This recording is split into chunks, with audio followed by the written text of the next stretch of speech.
రాఘవ సోఫాలో కూర్చొని టీ తాగుతూ ఉంటాడు.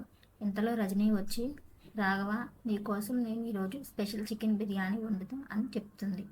రాఘవ ఆశ్చర్యంగా, నువ్వా బిర్యానీ వండుతావా అని అడుగుతాడు అనుమానంగా. ఎందుకంటే రజనీకి వంటలు చేయడం పెద్దగా రాదు.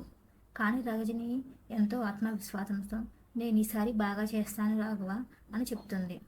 ఇంతలో అర్జున్ ఆనందంతో వచ్చి, అమ్మ చికెన్ బిర్యానీ వండుతున్నావు, వావ్ సూపర్ అని అంటాడు. రజనీ మాస్టర్ చెఫ్ లాగా కిచెన్లోకి వెళ్తుంది.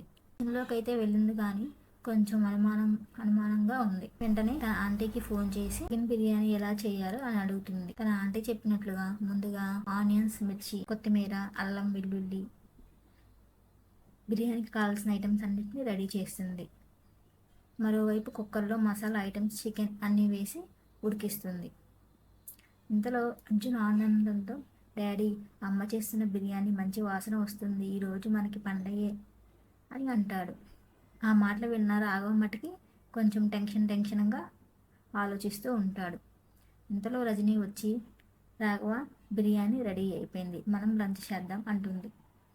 రాఘవ మరియు అర్జున్ ఇద్దరు డైనింగ్ టేబుల్ వద్ద బిర్యానీ కోసం వెయిట్ చేస్తూ ఉన్నారు. ఇంతలో రజనీ అర్జున్కి, రాఘవ్కి చికెన్ బిర్యానీ వడ్డిస్తుంది. బిర్యానీ తిన్న రాఘవ్ సూపర్ అంటాడు. ఫ్యామిలీ మొత్తం బిర్యానీని ఎంతో చక్కగా ఆనందిస్తూ ఎంజాయ్ చేస్తూ ఉంటారు. If you like my video, please like, share and subscribe. Thank you.